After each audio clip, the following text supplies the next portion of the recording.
Vous êtes 74% à regarder mes vidéos mais à ne pas être abonné à la chaîne, alors n'oubliez pas de cliquer sur le petit bouton s'abonner, c'est très important pour la chaîne.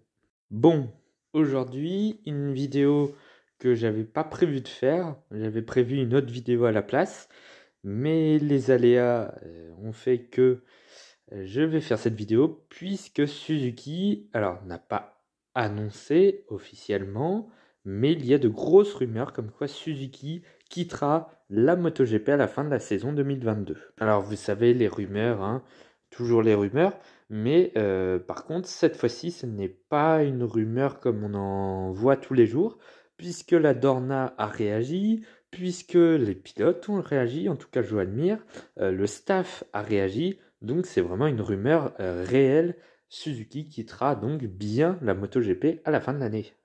C'est juste extrêmement surprenant, hein, c'est vraiment tombé du jour au lendemain. On ne s'y attendait absolument pas. Personne ne pouvait prédire cette décision de la part des hauts dirigeants de Suzuki. Et même le staff de l'équipe Suzuki n'était pas franchement averti, hein. Même eux ne savaient pas que Suzuki allait arrêter d'un coup comme ça la MotoGP dès la fin de la saison 2022. On le rappelle, Suzuki a signé comme quoi elle allait rester en MotoGP jusqu'en 2026. D'ailleurs, la Dorna leur a tapé un peu sur les doigts. D'ailleurs, j'ai le morceau de la Dorna qui avait annoncé quelques trucs par-ci par-là. Je vais vous lire ça dans quelques temps, dans quelques instants.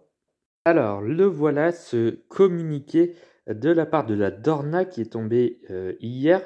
Alors, il est en anglais, donc je vais vous le traduire avec mon excellent anglais que je comprends parfaitement.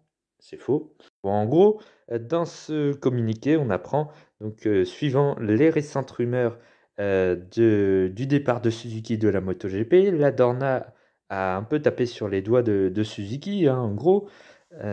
Donc les conditions du contrat entre Suzuki et la Dorna ne permet pas à Suzuki de se retirer, en tout cas de décider seul, mais il va falloir donc décider avec la Dorna et donc trouver un accord entre la Dorna et Suzuki.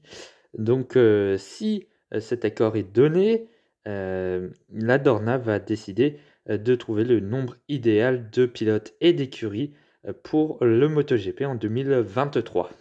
La Dorna continue à recevoir des propositions d'équipes et de constructeurs pour les prochaines saisons pour rejoindre le MotoGP.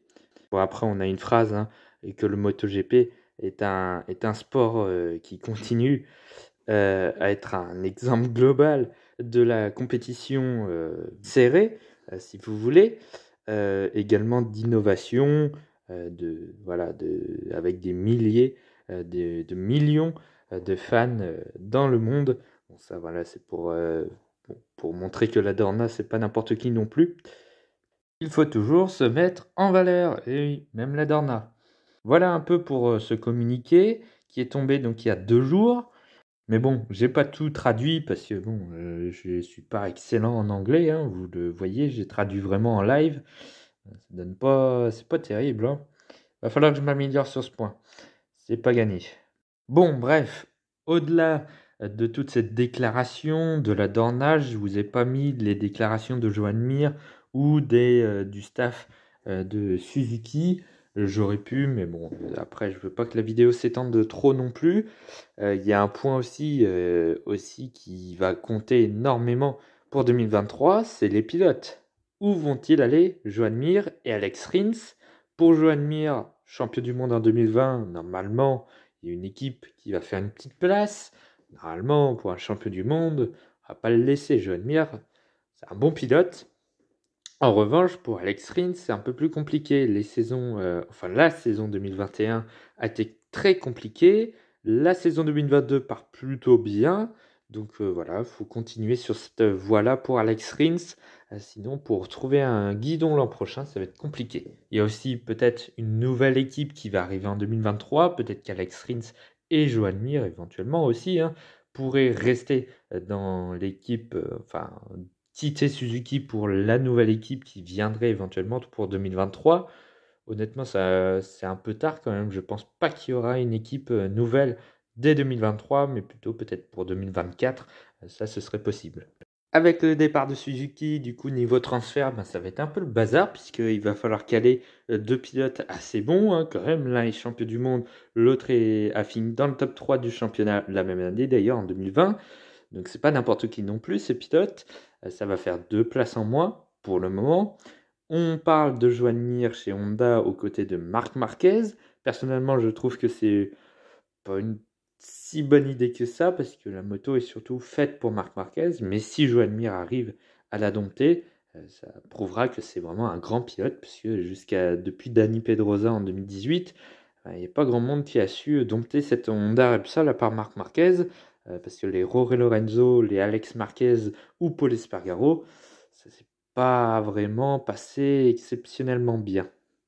Mais du coup, avec 22 places au lieu de 24 pour l'an prochain, eh bien ça va faire 2 pilotes dehors. Surtout qu'Alex Rins n'est pas encore sûr d'avoir un guidon pour l'an prochain. Ça pourrait bien être lui une des 2 victimes. Après, on a Dovizioso qui devrait prendre sa retraite. On a des pilotes comme Takaaki Nakagami ou Darren Binder qui sont un peu sur la sellette, je pense. Paul Espargaro aussi, s'il se fait prendre son guidon par Joan Mir, où c'est qu'il va aller? Personnellement, voir les 2 frères Espargaro chez Aprilia, moi je trouverais ça beau, mais du coup ça ferait un Vignales en moins. Bref, ça va être assez remuant.